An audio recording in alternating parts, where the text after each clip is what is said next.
Hello friends, we start a class on real sequence. This is our sixth class. Okay.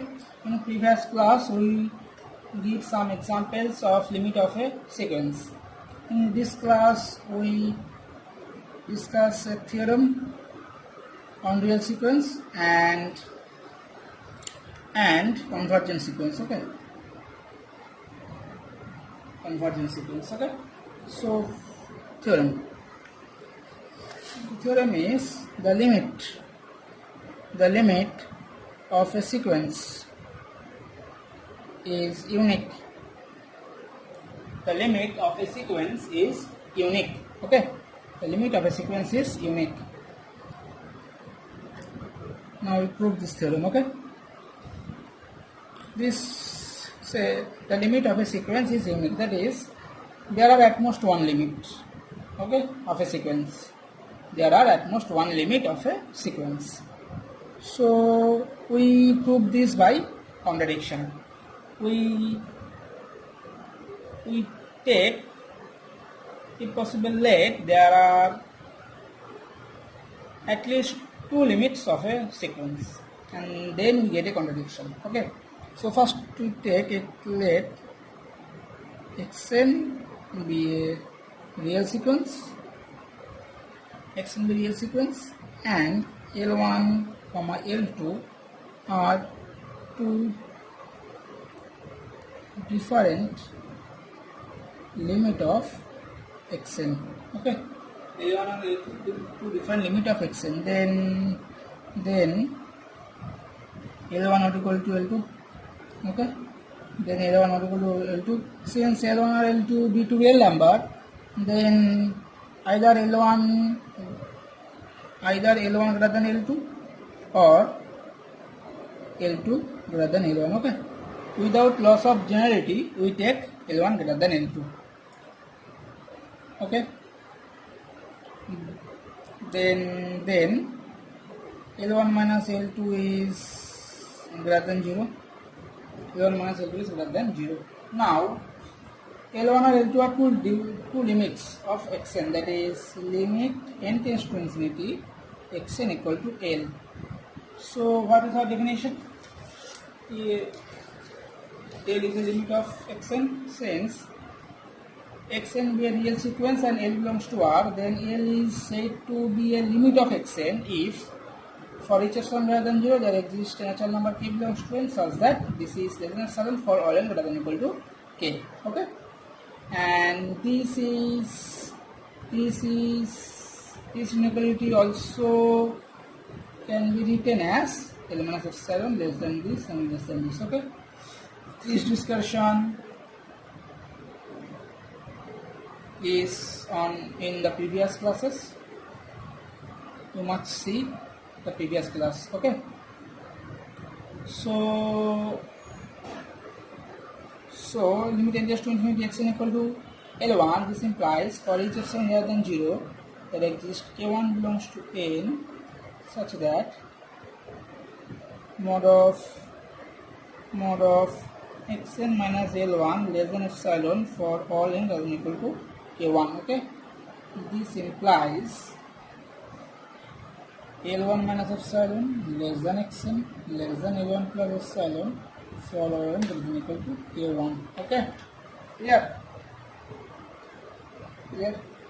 Similarly, limit n tends to infinity xn equal to also L2, because we take L1 and L2 are two different limits of xn. Okay, so limit xn equal to L2. This implies for each xn greater than 0 there exists k2 belongs to natural number such that mod of xn minus L2 is less than epsilon for all n greater than equal to k2. This also implies L2 minus epsilon is less than xn less than L2 plus epsilon for all n greater than equal to k2. Okay, so this inequality holds for all n greater than equal to k1. Which natural number? Those natural numbers which are greater than k1, this will be true, and similarly this will be true for all n greater than equal to k2.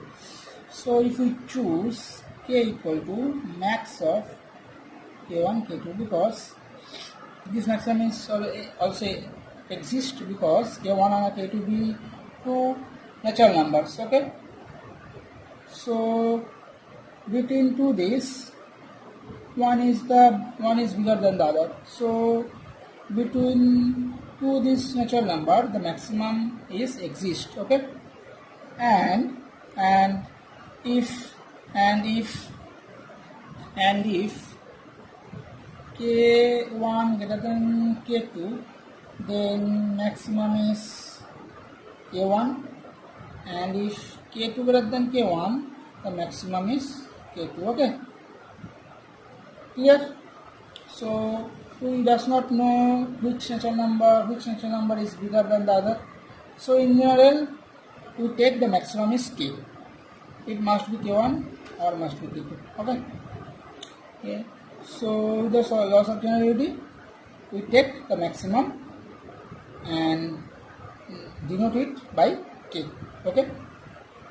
Then k is greater than equal to k1 and k is greater than equal to k2. Okay, because this is the maximum between this, so for between these two, k is bigger than these two numbers. Okay, so for this inequality holds for every n greater than equal to k1 and also k is greater than equal to k1. Therefore, L1 minus epsilon less than xn less than L1 plus epsilon for all n greater than equal to k, and L2 minus epsilon less than xn less than L2 plus epsilon for all n greater than equal to k. Okay, because this equality true for all n greater than equal to k1 and k1 is greater and k is greater than equal to k1.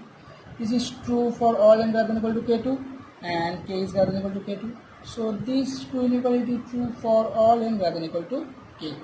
Okay, and this two inequality is also true for every epsilon greater than 0. Okay, because this inequality true for every epsilon. Also this is for every epsilon. Okay, so this inequality true for every epsilon greater than 0 and for all n greater than equal to k. Okay, so since L1 minus L2 is greater than 0, so we can take epsilon as this. Okay, we can take epsilon as this, half of L2 minus L1, half of L2 minus L1. This is must be greater than 0 because we take L1 greater than L2, sorry, L1 minus L2, sorry, L1 minus L2, sorry, L1 minus L2, okay. We take epsilon equal to half of L1 minus L2, which is greater than 0 because L1 is greater than L2, that is L1 minus L2 greater than 0.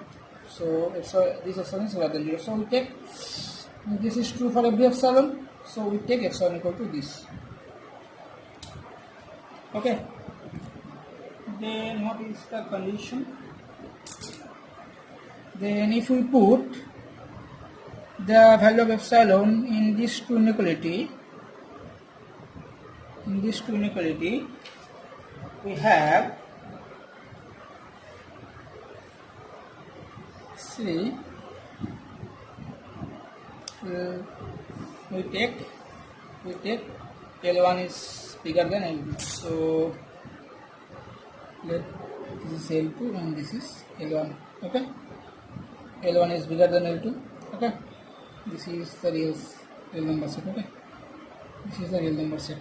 Okay, so this is our L1 minus L2. This is our L1 minus L2. Okay, this is our L1 minus L2. Clear? Clear? These two implies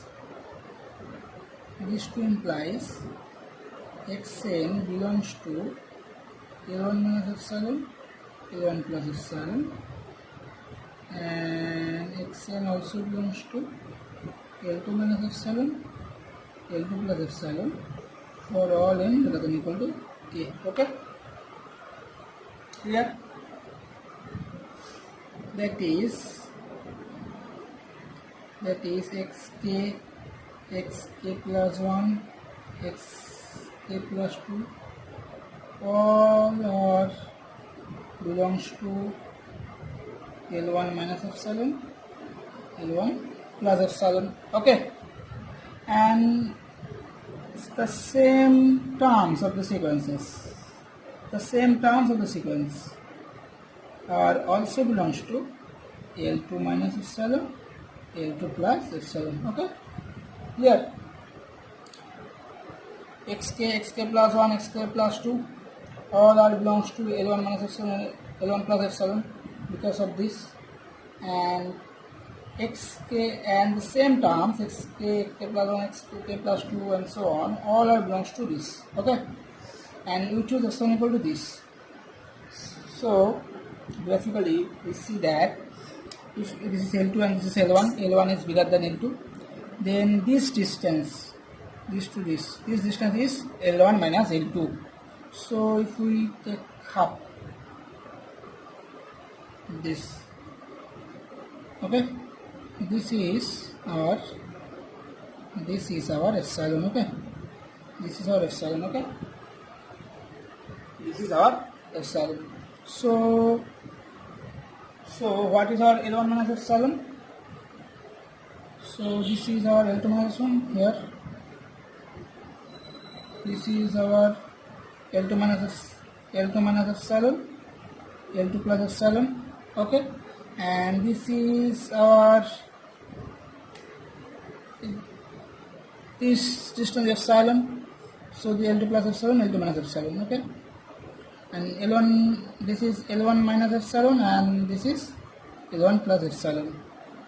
Okay, so as we choose epsilon equal to these two interval, L1 minus epsilon, L2 minus epsilon intersection, sorry, L1 minus epsilon, L1 plus epsilon, and L2 minus epsilon, L2 plus epsilon, the intersection of these two interval must be 5. Okay, as epsilon equal to this. Okay, but there are so but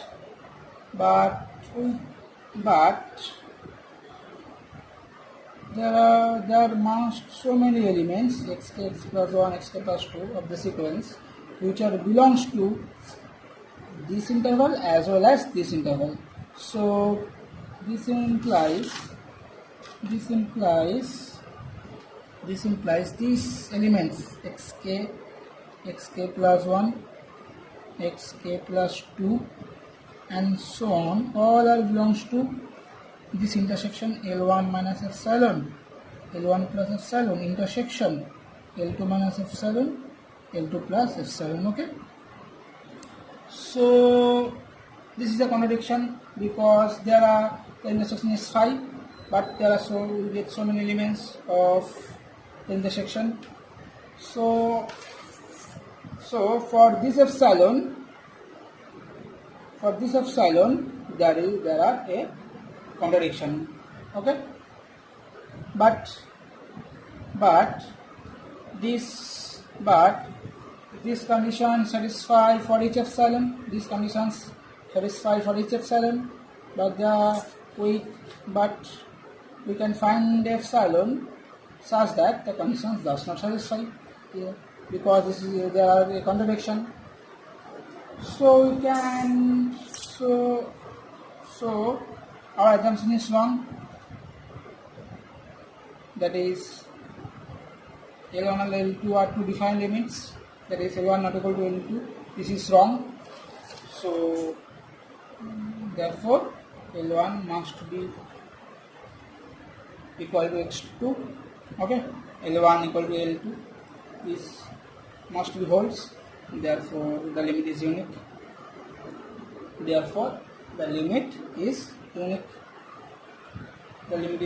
Okay, now we define convergent sequence. This is so easy. A sequence xn